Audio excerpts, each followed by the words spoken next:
Hey there, it's Enderverse. Today we are showcasing the best mods for last month, March. As usual, we've got a variety of mods for all kinds of looters and versions. All were updated or released on the same month. Now without any further ado, let's dive into the video. First, we have Domix's Creatures, a mod adding a number of realistic and fictional animals into the game. The author has been mindful of the animations.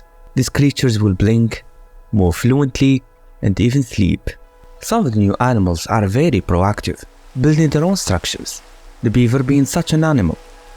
Though, I have to admit it, I noticed some Wolgian bugs in here. Each one of these animals is created to be purposeful, which resulted in many fresh utilities added to Minecraft. I really love the content of this mod, especially the whale animal, but I have to suggest that the amount of the animations should increase. Currently, some actions are left uncovered. Next up we have Tidal, an ambience mod adding wave animations to the beaches in the game. Not so long ago, I stumbled across a mod called Coastal Waves. That one, however, was less colorful, and the waves here happened much less frequently. The tidal waves, on the other hand, are abundant and they contain many color variations of the blue and white, which in turn enliven the ocean significantly. In between the two mods, it will come down to your default mod loader. One is for Fabric and the other is strictly for Forge, so you'll have to make a tough decision here. Personally, I prefer the Coastal Waves. Tidal mod is great too, but it's still on beta. Many shadow bugs can be seen, and I also think that the animations could improve too. Laendli Transport is a major technology mod, mostly featuring steam-powered machines and weapons. Some of the machines can cruise the oceans. You may also install a fishnet on it. This way you can capture some dinner along the way. A large portion of the vehicles are land cruisers, mostly motor coaches from the 18th century. I love their idle animation. The coach feels very lively, which can be perceived as weird as it is a vehicle, but you know me, I love animations. The aerial transportation is also a big part of the mod, with many airships to drive. One in particular that impressed me was the Ghast ship. I reckon it's inspired by the Minecraft movie, and I absolutely love it. To describe the mod fully would require a dedicated video, but I'll quickly break down the rest. There are mining rails, tanks, guns of all kinds, classic loads, and the list goes on. I reviewed the mod back in 2023. It was impressive enough, but I never thought it would reach this level of goodness. One little suggestion for the author though, add animations to the wheels.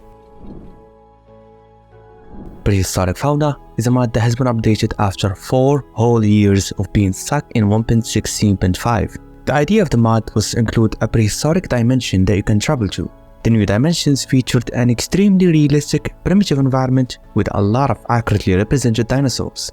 Although I just mentioned the realism of the mod, I have to talk about the fictional side. To travel to the new dimension, you will need to find and fight a mythical monster.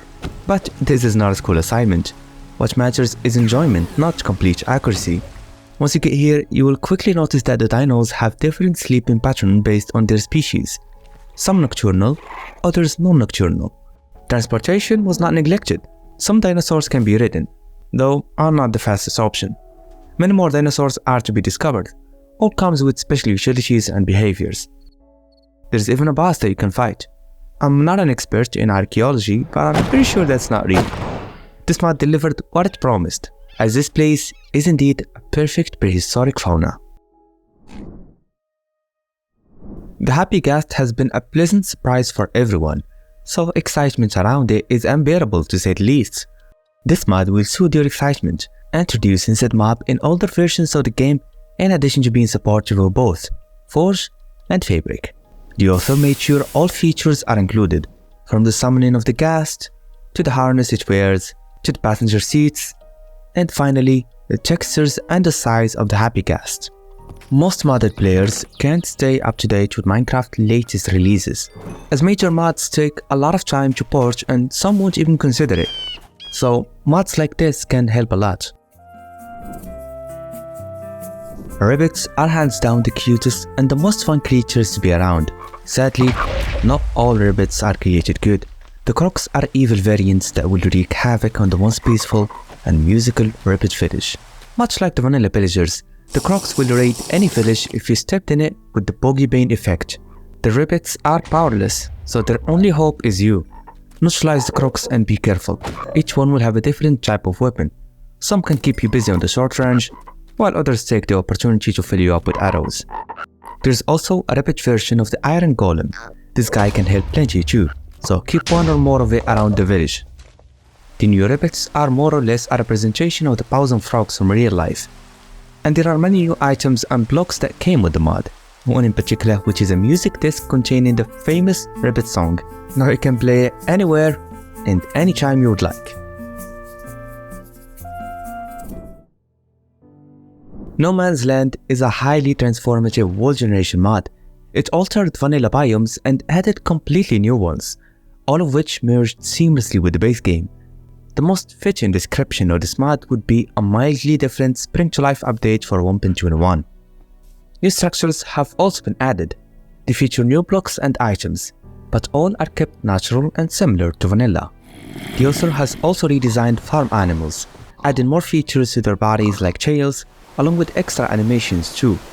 In addition, you may come across brand new species like the deers, which again looked inseparable from the vanilla world. The first time I saw it, I thought this mod was a Jigsaw pack. I was surprised to learn that new content has been added. It's very delightful to see a mod full of content, all the while feeling natural and vanilla friendly. Summoner's Scrolls is a new mod with a very creative idea, which is obtaining the Evoker's ability to summon Spectrum Guardians that attack your enemies. The mod's functionality is quite simple to follow through. You find a rare scroll in a loot chest, you mix it with a tool or weapon of your choosing, and then you right click the weapon or tool whenever you would like to summon the spectral entity. Based on the scroll you found, your guardian will differ. It may be a bee, a piglin, an enderman, etc. You may also upgrade these mobs to stronger variants of themselves. Sadly, you can only assign one guardian to any given tool or weapon, so a mod such as Tool Belt will be of use here. I really like mods that provide creative ideas. I enjoy animations and depth, but simple mods with huge impact are also something I appreciate, and I trust you do too, friend. Next up we have Immersive Armor HUD, an even simpler and smaller mod on the list. As the name suggests, your HUD will become different, particularly the parts for your armors. Now you'll have little pixel art representation of the exact type of armor you are wearing. On top of that, there's also a tiny bar beneath each piece which shows you how damaged that helmet, boot, or whatever is. This is by far the most comprehensive and useful HUD mod I've ever tried, and despite it being a month old, it already provides mod support, solely for the Ether mod as of the time of uploading this video. I really like this, and I wish the author would consider expanding to Fabric and the latest versions of the game. Content-wise, it is magnificent. Up next is an add-on for the Twilight Forest mod. It added no extra content, instead made use of the mod's building blocks and tall trees to create momentary shelters in the form of treehouses. These houses came in different variants, and they contain furniture designs, enemies, and a feast full of loot within them. I recommend you try this mod out if you want to do one of these Survive in 100 Days videos. Make it about the Twilight Forest this time around. As I was scavenging for mods, I stumbled across a 50 downloads project named the Infinity Golem boss fight. After installing the mod, the amount of downloads became irrelevant. The animations were top tier, the models were very detailed and shift constantly, and the sound effects were not generic or vanilla based. The battle against the Infinity Golem is quite difficult, as it has 600 hit points, and the attacking patterns were devastating and rarely miss. As of the time of uploading this video, there is no progression or backstory behind the Infinity Golem, but check anyways. With this quality in mind, I feel like it will have a bright future ahead of it. NeOculus is a mod which ports Oculus to 1.21 NeoForge. I've been waiting for such a mod to arrive, as the Oculus author clearly had no intentions of doing it himself. More and more mods are making the leap to 1.21, and while Sodium and Iris are now supportive of NeoForge, Embedium has emerged as an entirely different mod with its own unique features, and that mod can only run shaders when paired with Oculus.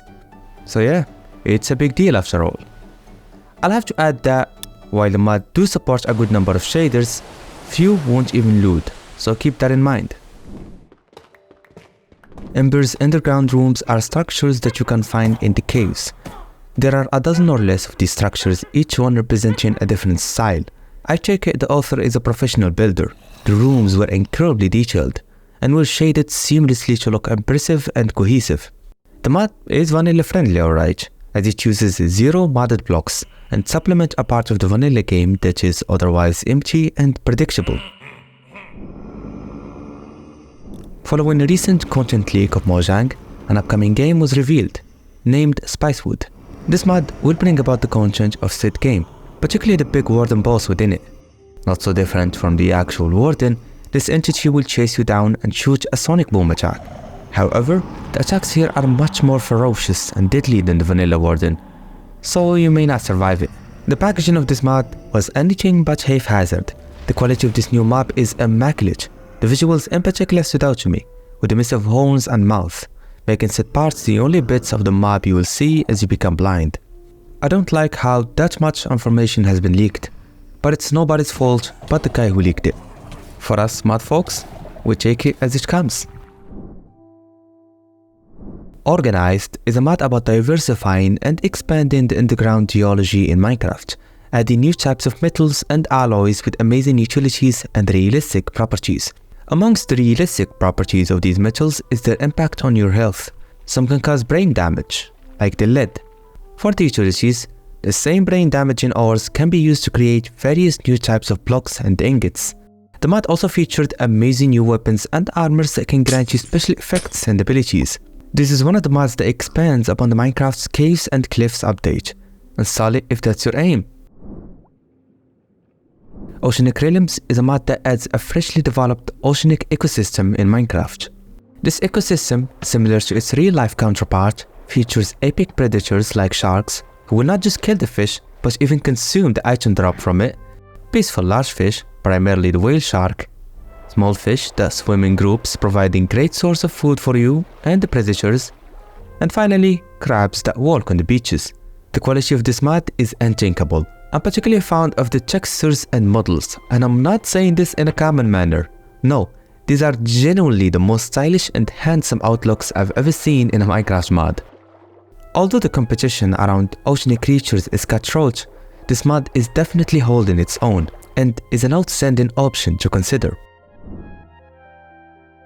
This next mod will add smooth summoning animations to the iron golem in Minecraft, as the iron blocks will start to shake and eventually shrink into a full iron golem. The snow golem summoning animations have also been added, this time spinning into existence with some snow particles around the animation. This mod was developed by the same person behind the wither spawning animations mod, and I'm glad to see them expanding to other mobs too. However, I have to point that the animations happen too fast and too abruptly, it can be hard for people to enjoy them fully, so try and make them a little slower and smoother too. This next mod contains a very useful feature, which is a tiny arrow that points at the source of the noise. This visual can be amazing in combat, but I found it to be most effective in trying to detect the monsters in the real bed.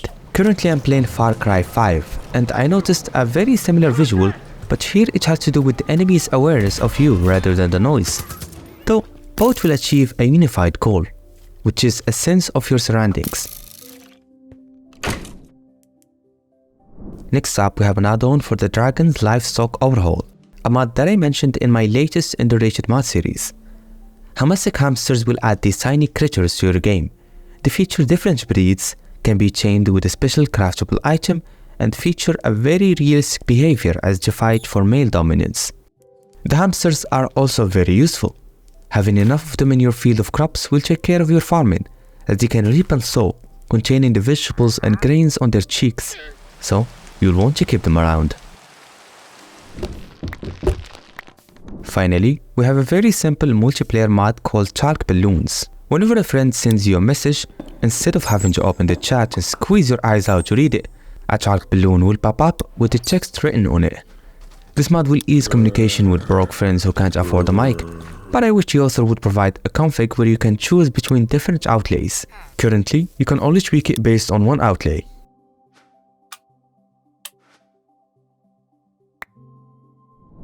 Thanks for watching. A 10-year-old mod updating to newer versions, a combination of the better combat and the epic fight mod releasing, NeoForge boss fights, and much more content has been mentioned in last month's wrap-up. So be sure to check it out. Like and subscribe to not miss any future episodes. And I'll see ya in the next one, my friend.